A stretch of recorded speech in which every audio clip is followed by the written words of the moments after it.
So, from 5 aspects of action to 4 kinds of pursuit, at 5 aspects of action at or perception at your root chakra, to 4 aspects of pursuit, dharma, artha, kam, moksha at your sacral chakra, to 3 modes of material nature or 3 humors of the physical body in your solar plexus or navel chakra, to 2 aspects of our consciousness or contemplation or existence, that duality.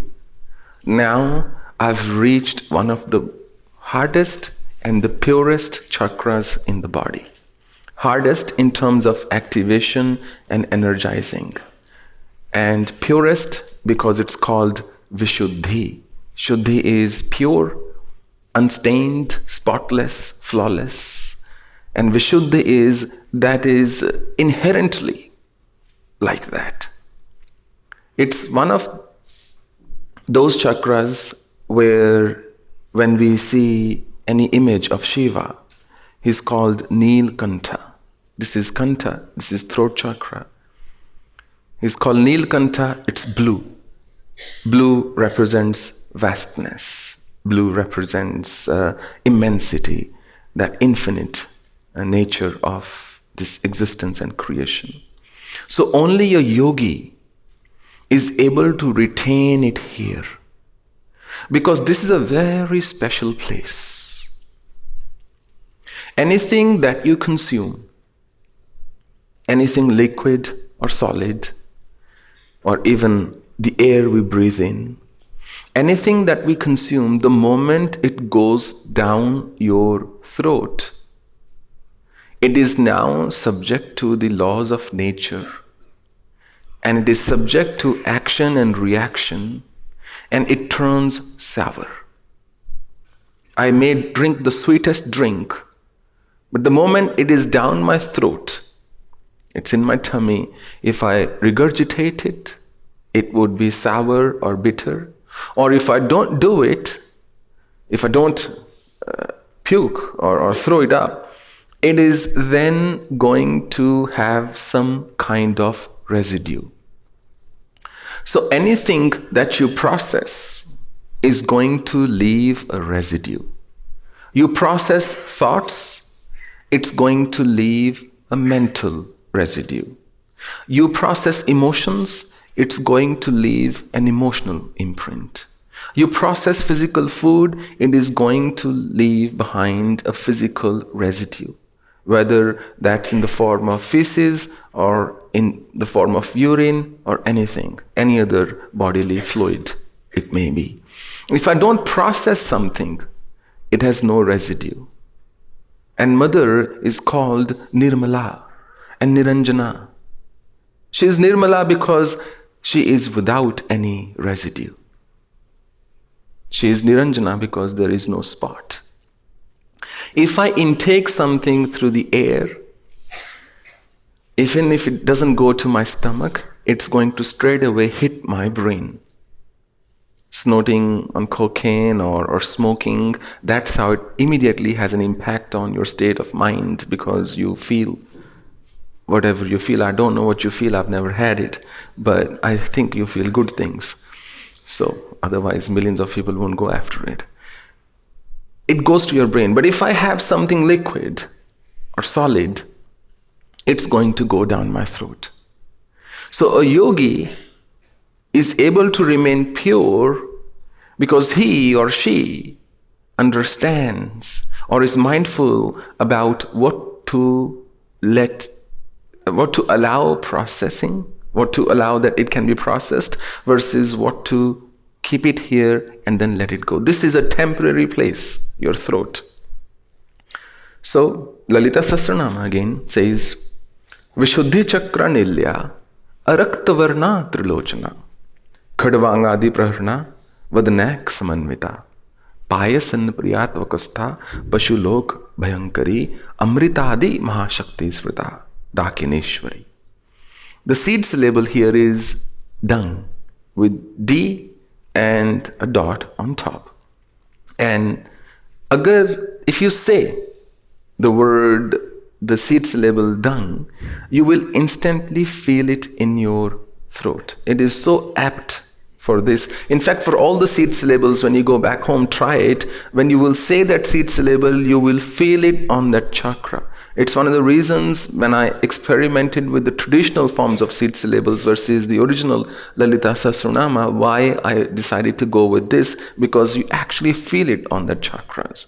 So if you say dung, just say dung, dung, dung. See, it's instantly, you feel it on your throat. Dung, dung. It's a sound that actually comes from your throat. Now, I have not gone into the dietary principles of each chakra, although I said it in the verse. It's also written in my book. What I have realized is, if you are doing the sadhana of specific chakra, then do at least one meal every day should be based on that chakra. If you are doing the brief method, then simply just have a balanced diet.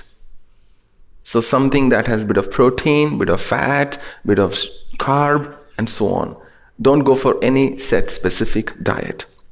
So here, the Devi has only one face, Vadanaksmanvita. From 5 aspects in the root chakra of action and perception, to the 4 aspects of pursuit, to the 3 aspects of 3 modes of material nature in my navel chakra, to 2 aspects in my heart. Now, it's down to just 1 aspect here. Because Devi is now getting ready to merge into Shiva. Kundalini has come this far now. She's almost ready and prepared to meet its maker. That may not be the best way to put it, because there is no maker here, to meet its other aspect. Feminine meeting its masculine aspect. The color here, Lalita Sahasranama says, it's Rakta, means the opposite of Rakta. When you have Rakta, means red, but no redness in it, it would become transparent. So the color of water, the color of transparency, because here everything is transparent. Nothing is clouded here. It's going to get clouded once it goes down. But because it's here, it is the color you intake. But most interestingly, once again here, Devi is holding an implement, a weapon basically. But it's not her own. She's holding Shiva's weapon. In some of the texts, Shiva is said to have held a Khadvanga, which is a bedstead, one of the side of a bed, the 4 pillars or whatever you call those things, bed rests on. One of those he is holding. Because Shiva is just a very simple and accomplished yogi. And when you are simple and accomplished, you learn naturally to use anything to build your strength. He's somebody who lived in the cremation grounds in extreme mountains. He would don a Vyagra charma, a deer hide or a tiger hide, or would just Gaja charma, an elephant hide to cover his body. If he was fighting with somebody, if there is a Khadvang in his hand, he will attack with that. He doesn't need a Sudarshan Chakra always. So Shiva is very simple. This represents extreme simplicity here. Now Devi, the energy, has assumed the form of Shiva because there is oneness here. No more duality. No more you and I. No more us and them. Now it is just one. She is no longer feeling the energy at this level that there is somebody else other than me. Herat herat he sakhi, raha kabir herai. Bund samane samudra mein, sokat herat jai. The drop has merged in the ocean and has become the ocean. Kabira says, I went in search of him, but I became him. How do I find myself back? Because I've become him. As Ramakrishna used to say, that the salt doll goes to the bottom of the sea to find the depths of the sea, but it's dissolved before it gets to the bottom. Who will now come back and say, what was it like? Something similar is the case here, that Devi has become one with Shiva. She is experiencing oneness. She is not yet fully merged with Shiva, but she is beyond that duality now. No more duality. No more that trinity.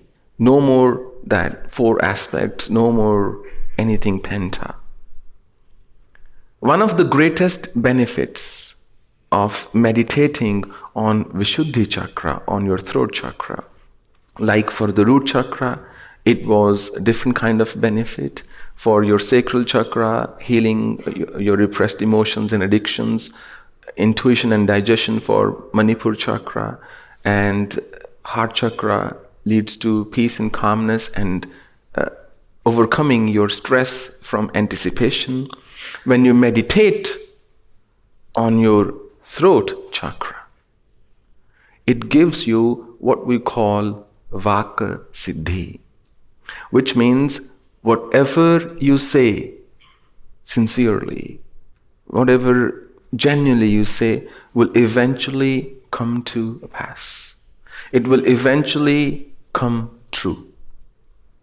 It may or may not come true in a set frame of time, but eventually and ultimately it will manifest. There are no two ways about it.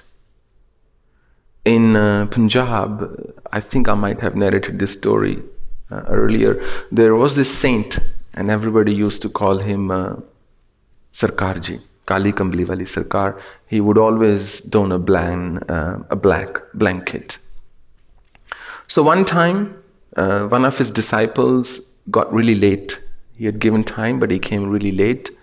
And when he came, he said to his disciple, "Oh, were you sleeping with your mother?" And he said in Punjabi, "Kya tum apni maa ke saath bhog karke aa rahe ho?" And he said, the disciple said in return, "Satvachan, whatever you say is true, Gurudev." And he just let it go.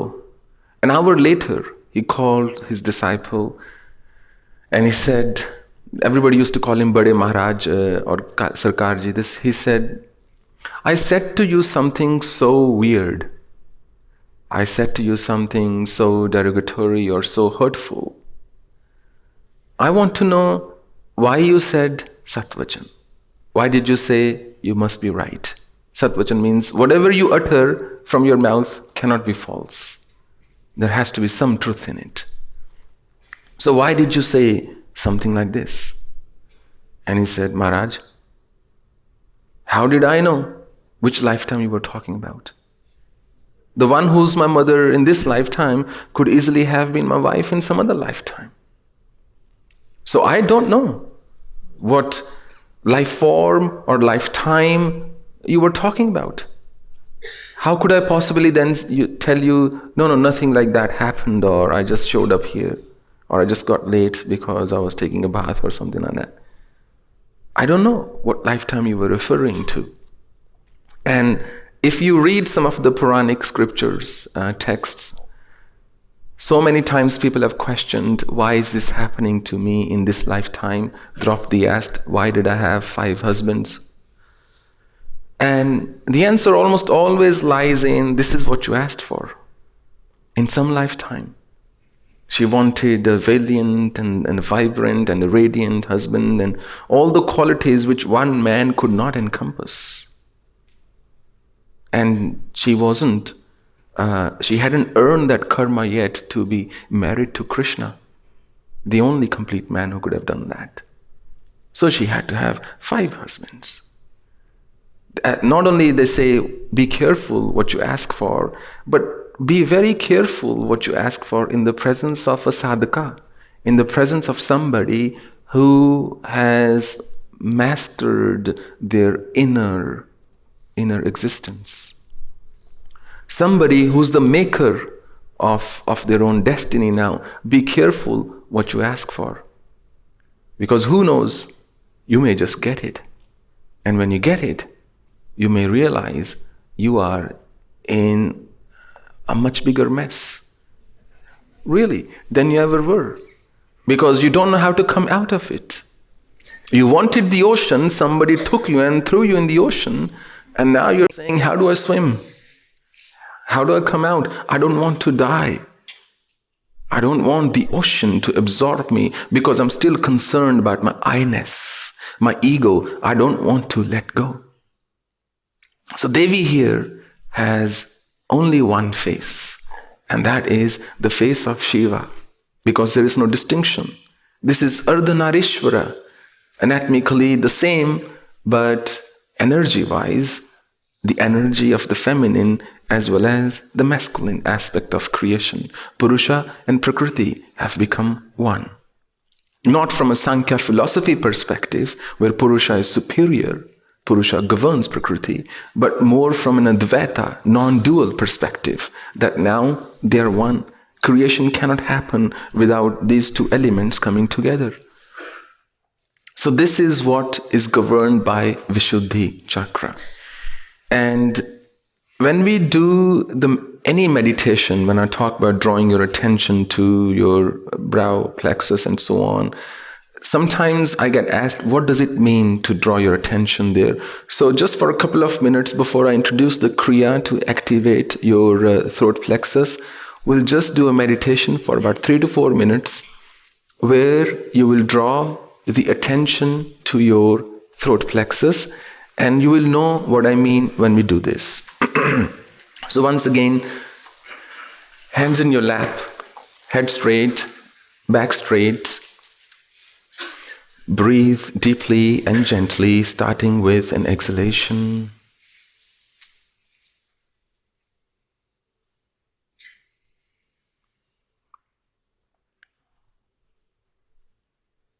Close your eyes.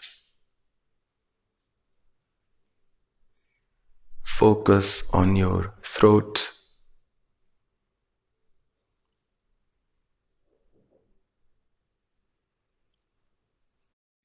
Feel the breath going in or going out. What do you feel there? Just experience it.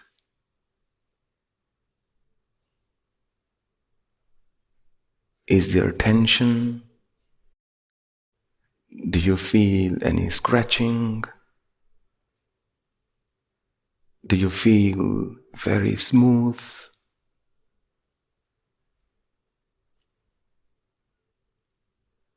Just visualize all the tension melting away.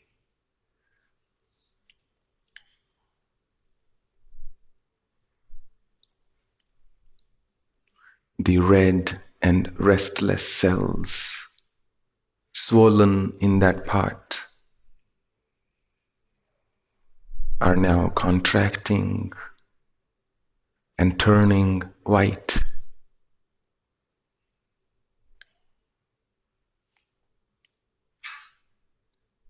Feel the warmth and the relaxation there.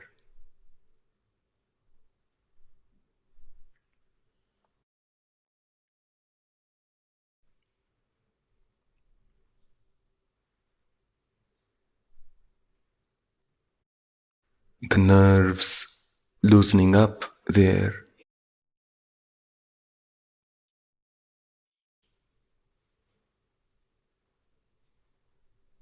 The cells are relaxing and healing.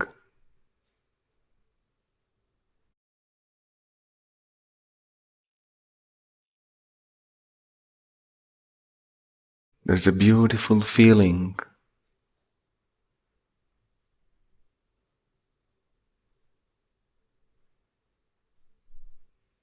Perfect relaxation.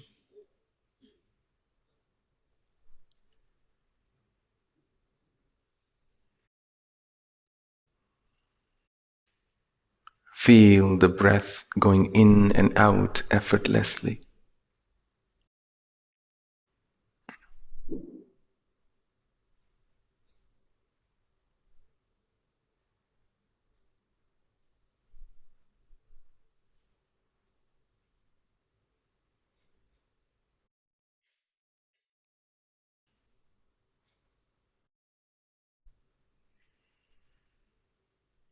10 seconds more.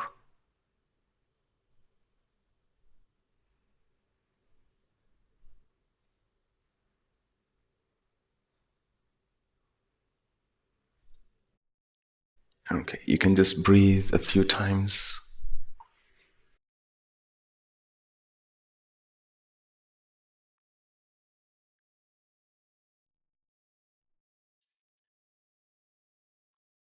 Okay.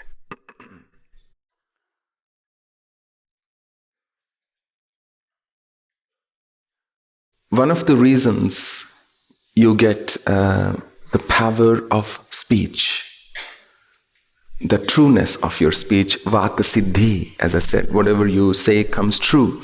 One of the reasons it happens when you meditate on your Vishuddhi chakra is not because sound is produced from your throat. That is only 1% of the reason. It is because you here are speaking truly from a feeling of oneness. And you've already purified your heart. Purity of heart is the seed of all siddhis. Purity of heart, purity of intention is what you need if you want to attain any spiritual power. Any spiritual power. Think of any spiritual power if you want it. Purity of heart is non-negotiable. Just like in mastering any yogic kriya or yogic siddhi, that correctness of the posture, a straight back, is non-negotiable. Purity of heart is paramount to attaining any siddhi. Be able to absorb or be able to not keep anything. Now we'll get to the kriya to activate the Vishuddhi chakra. It's once again a very standard practice. In Hatha Yoga, it's called the Jalandhara Bandha. Bandha means lock. Jalandhar is usually made up from the word Jala. When we talked about earlier, one of the things, the three humors, Vata, Pitta, Kapha. Root chakra, Vata, sacral chakra, Pitta, Kapha, and solar chakra, your navel chakra, Pitta. Similarly, heart governs Vata, throat governs Kapha, and Agya chakra governs Pitta. Now, throat chakra governs Kapha, which is primarily water, or function of water, or an element created predominantly from water. Therefore, phlegm or mucus or the kapha element, they are not synonymous. They are not synonymous to each other, but you, I think, get the idea. What I mean is controlled by meditating on your throat chakra. So Jalandhara Bandha this is how it's done. You sit in your normal yogic posture, and there are two ways to keep your hand positions. One is you can keep both hands on your knees, or you can keep them in your lap, however you feel comfortable. I do it, this particular one, keeping my hands on my knees. So you exhale. As you exhale, your tummy goes in. Exhalation. I'm still exhaling, still exhaling, more. Now, when you inhale deeply, gently, your tummy going out. When you're done with inhalation, this area of your throat is pressed with your chin. You press it with your chin, and an advanced variation of this is, once you've pressed it, you settle your gaze at the tip of your nose. If you find it hard to do that, just keep your gaze anywhere or close your eyes. So we'll do this for about 4 minutes or so. And once you are done, so let's say I'm naturally holding my breath when I'm pressing against this, And then when I'm ready to exhale or release, I'm going to gently lower up, like raise my head and keep on exhaling, exhaling, exhaling, exhaling. And then keep my head in this position while I finish the exhalation. And the standard rule of pranayama applies here, that is 1, 4, 2. Means if I've taken 1 unit of time, let's say only 1 second to inhale, ideally I should be able to hold for 4 seconds and exhale over 2 seconds. If I've taken 6 seconds for my inhalation, I can hold for 24 seconds and I can exhale over 12 seconds. But only hold for as long as you are comfortable. Those of you who've attended my previous camps and retreats, you know I've never recommended holding the breath. But this is stage 3. I'm assuming you've attained a certain steadiness in the posture, a certain stillness of the mind. You've meditated about at least 100 hours or so, and you understand the basic philosophy. You've done some practices around it. Therefore, I have now trust in you. I have faith that you are ready to hold your breath. Because if you haven't done those things and you're holding your breath, then it causes damage to your nervous system. But if you're pressing against this and you're holding, this is the safest way of holding your breath without causing any damage. This is just about the only practice in Kundalini awakening that can have a negative impact on you if you do it unprepared. But if you've just done what I've just said, you are good. Do it fearlessly. So we'll start with exhalation. Please exhale.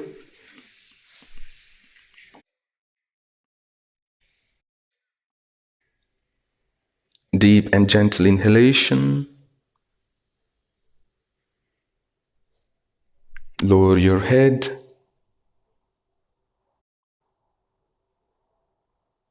And settle your gaze at the tip of your nose.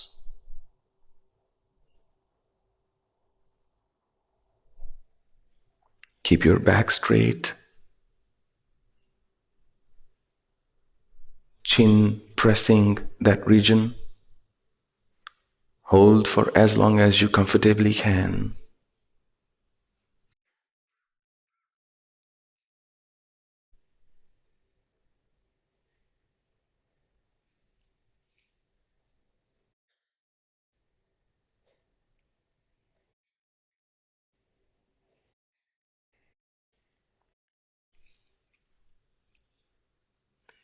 Exhale as you raise your head.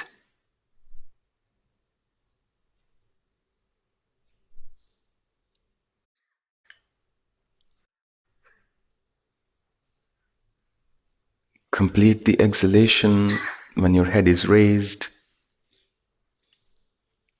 And then inhale deeply and gently and repeat the procedure.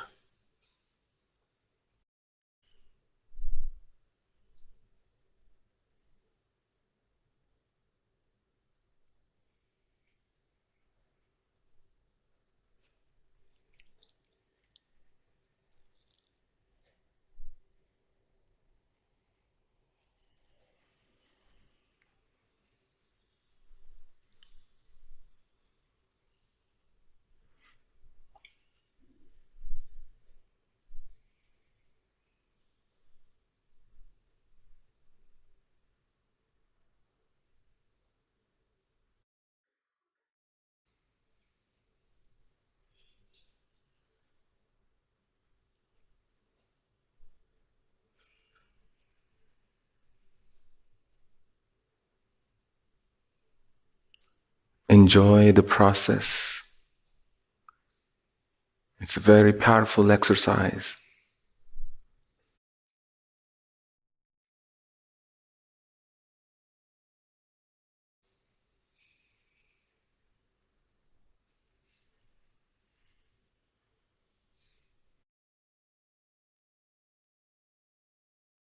Experience the relaxation around your shoulders and spinal cord.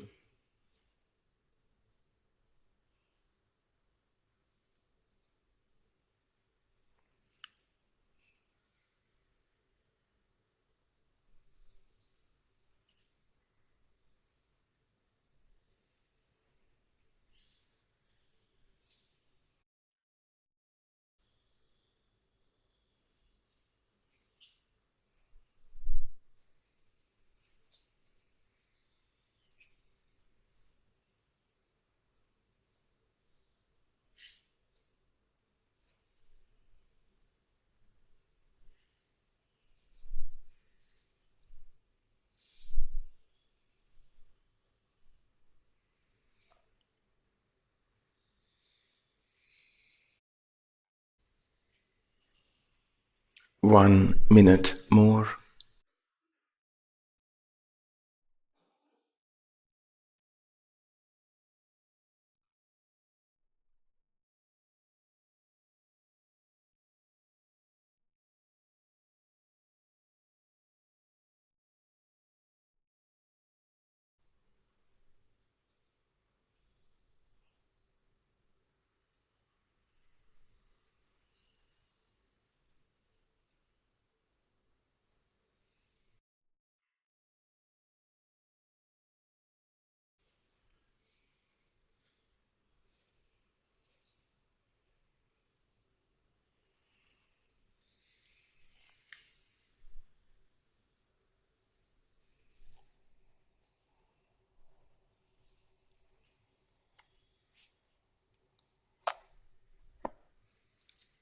Ten seconds.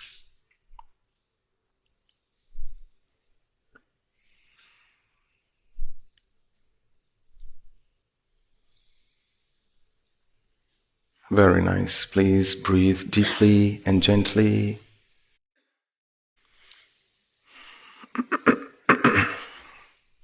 When we do Kapalbhati, the kriya for the solar plexus, it has a direct impact on the quality of Jalandhara Bandha. On the kriya of this chakra, it has a direct impact. You become better at it. Those of you with double and triple chins, you don't get double or triple benefit of doing this kriya. The benefit remains the same. Now, you've covered a great deal of material by this time. Believe me, in the olden days, a guru would easily take anywhere between 12 to 14 years to give you just this much. But I trust you, and I feel you will benefit from it, because they are very quick to show benefits. Meditating on your Vishuddhi chakra and Shambhavi mudra that we do has a direct bearing on the strengthening of your eyes and your nervous system. One of the first signs of aging, other than maybe a little bit on the skin, shows in your eyes. Our eyesight is one of the first things that weakens when we are either becoming little weak, or as aging of the system near our brain or neurological or nervous system in the body. So this has a direct bearing on the, I won't say the quality of your memory, but yes, it impacts your memory, the health of your brain, and the health of your nervous system. If that's something alone you wish to get better at, then Shambhavi mudra, Kapalbhati, and Jalandhara Bandha. Only 3 things are more than enough. As I was saying earlier as well today, meditating on Manipur chakra and doing Kapalbhati slows down the aging process, because it controls the heat element in your body as well as pitta, the bile humor.